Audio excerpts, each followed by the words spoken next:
What's up guys, and welcome back to the Pokemon Ultra Sun and Ultra Moon video. So what I thought I'd do today was talk a little bit more about the Wormhole minigame, as I'm assuming it's going to be called, the Ultra Wormhole minigame, because it's a big part of the poster game. So of course we knew that it was going to be involved in catching legendary Pokemon, rather as opposed to ORS's Hooper's Rings, that sort of way.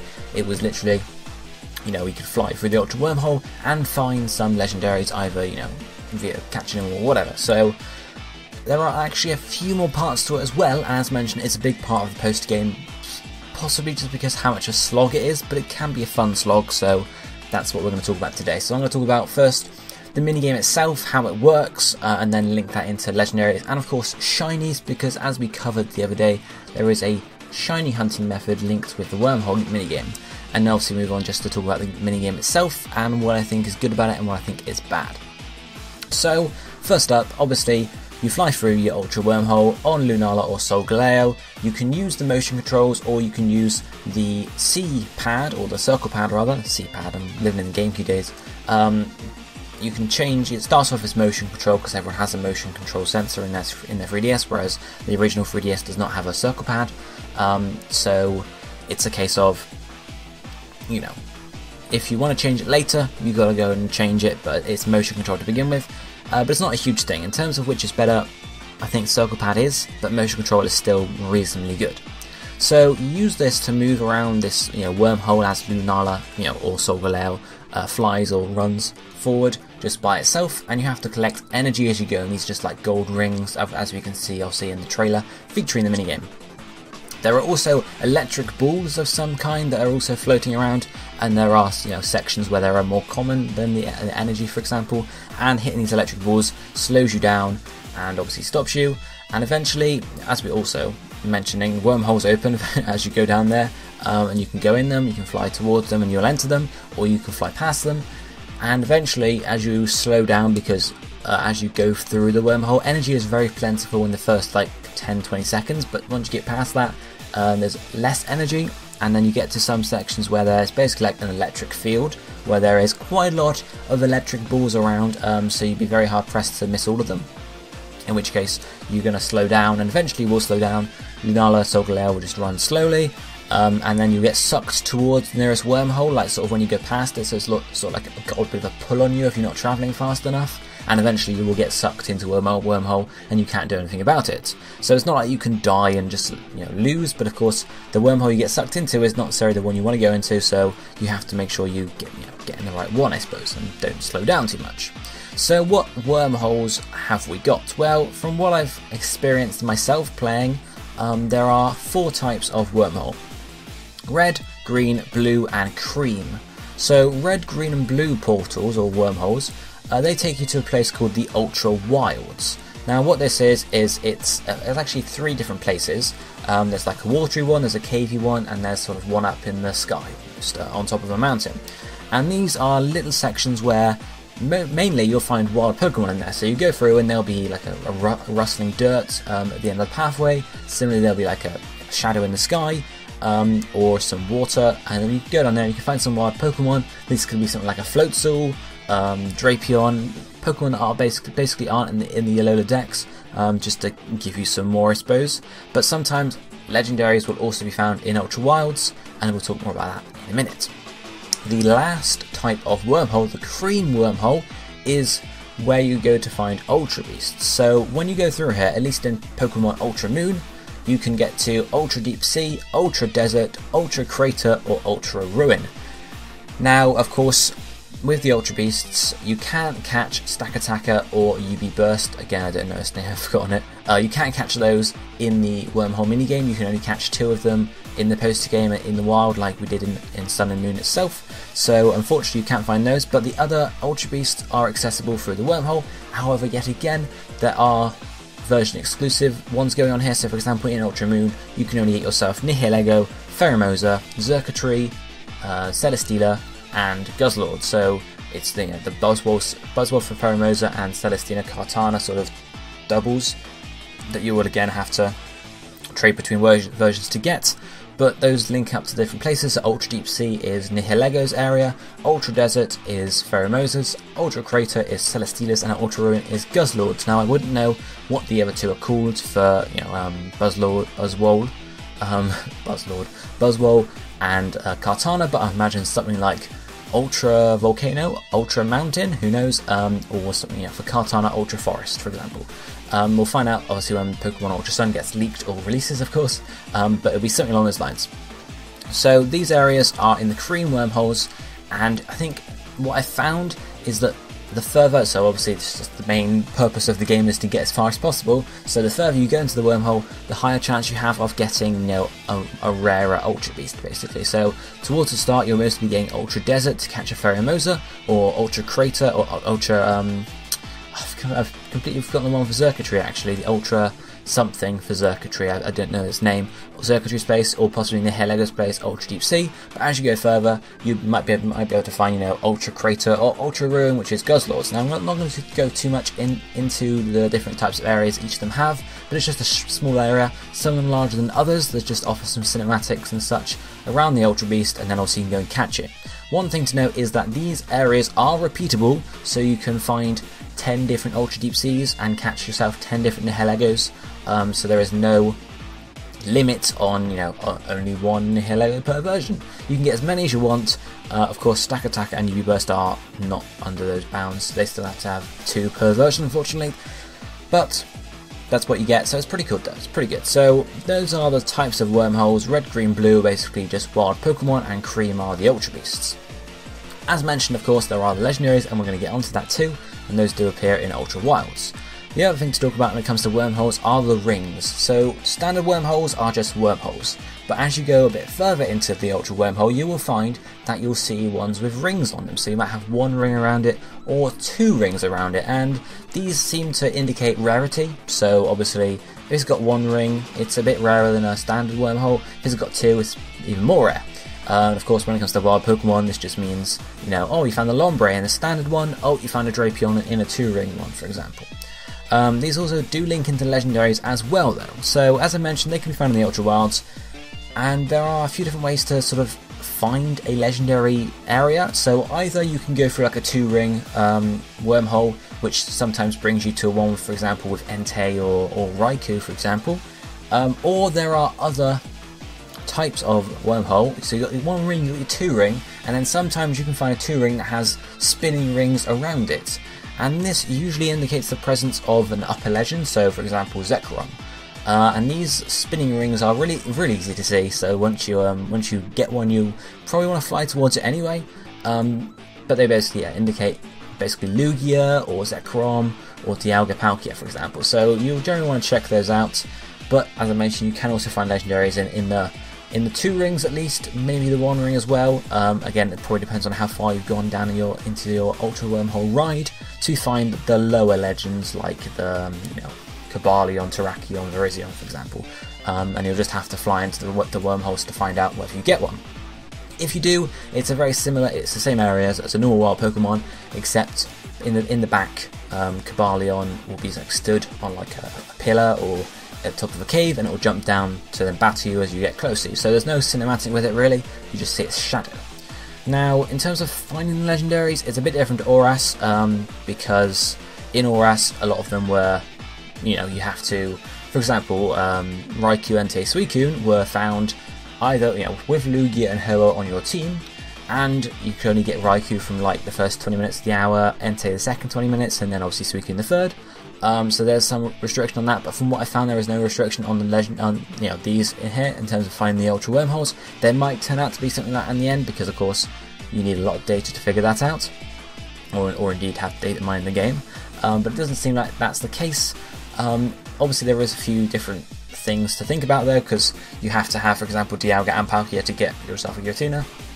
So there are some things like that, but for the most part, the ones you can catch in your game without any other game's interaction can be caught at any time, it would seem.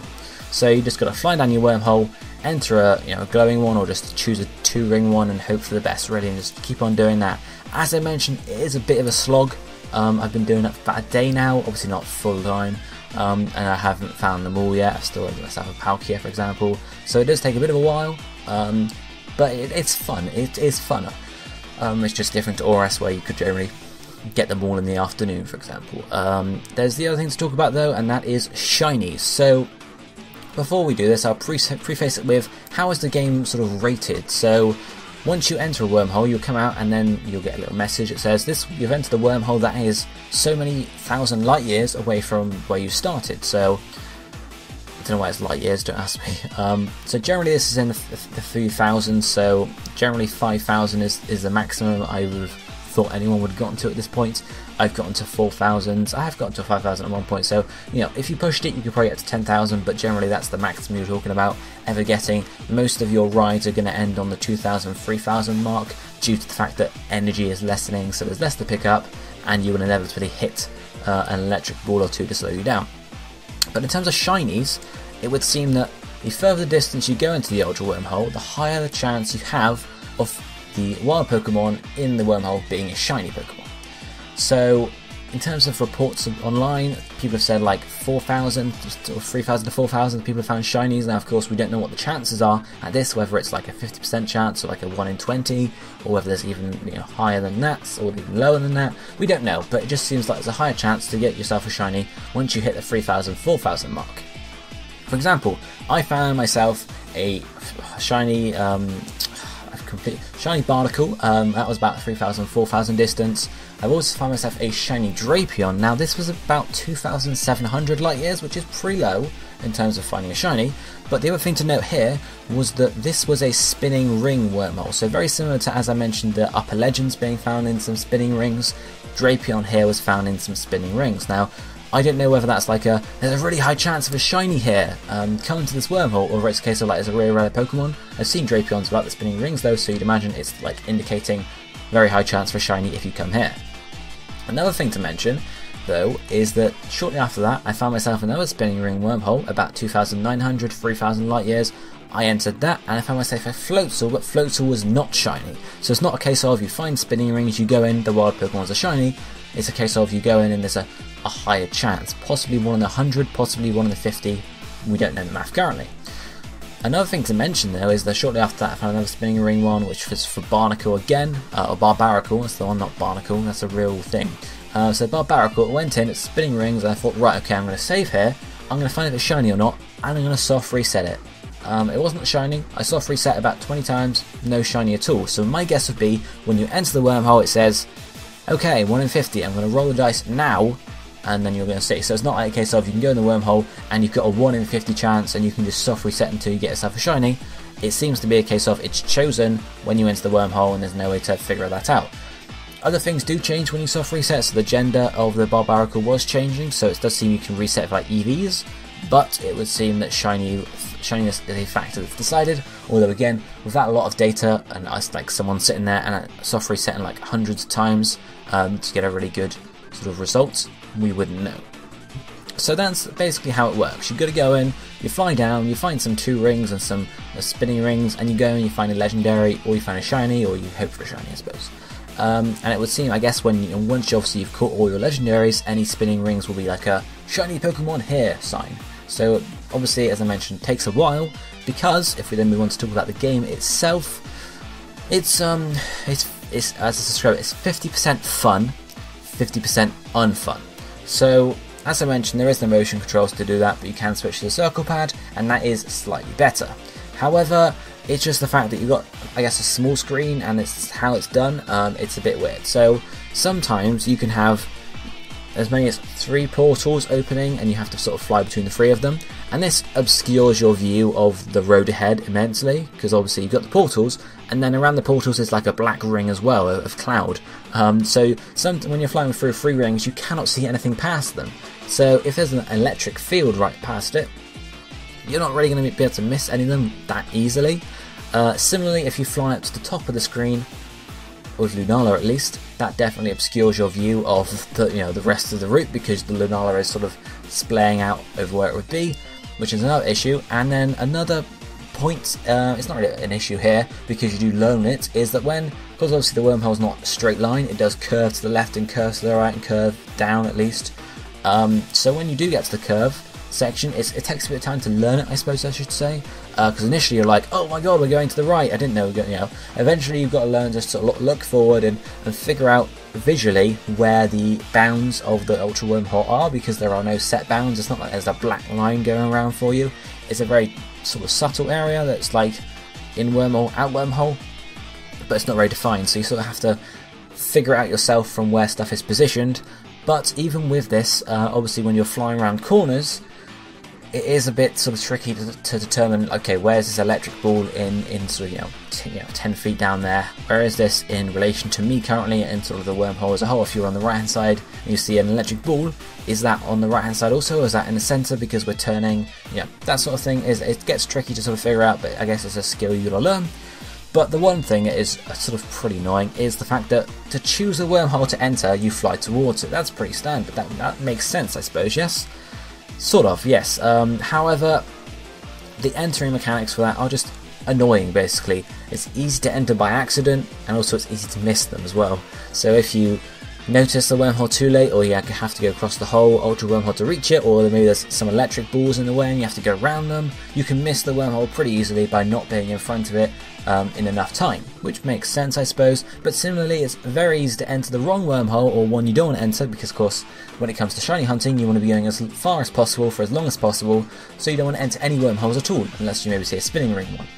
So you want to be missing all the wormholes, but unfortunately, especially with the curved sections, you're curving around and then you don't realise that the wormhole is right where you are, and you end up flying into the wormhole by accident, and that just obviously extends the amount of time you have to sit through the cutscene of coming out the wormhole, entering the wormhole again, making it load, wormhole event, cutscene there, entering the wormhole, and then play the game again. So it is annoying in that aspect, but I guess again it's just a little skill you've got to learn to avoid the wormholes and anticipate where their positions are and move around them. So as I mentioned, it's 50% fun, 50% unfun. In terms of the shiny hunting method aspect of it, I don't think it's going to be huge in the community. It will be fun, people will stream it, but I don't think in terms of the core shiny hunting community, I don't think they're going to take too much, because generally the core shiny hunting community is a case of, I'm hunting this Pokemon, I'm hunting that Pokemon, I'm going to do a shiny dex, in which case going through the wormhole and spending like a week going through the wormhole to get a couple of shiny Pokemon isn't that useful, because you've got no definition on what Pokemon. Maybe at the start of your shiny dex hunt, sure, just to get some random shinies, but when it comes to hunting particular Pokemon, probably not going to happen.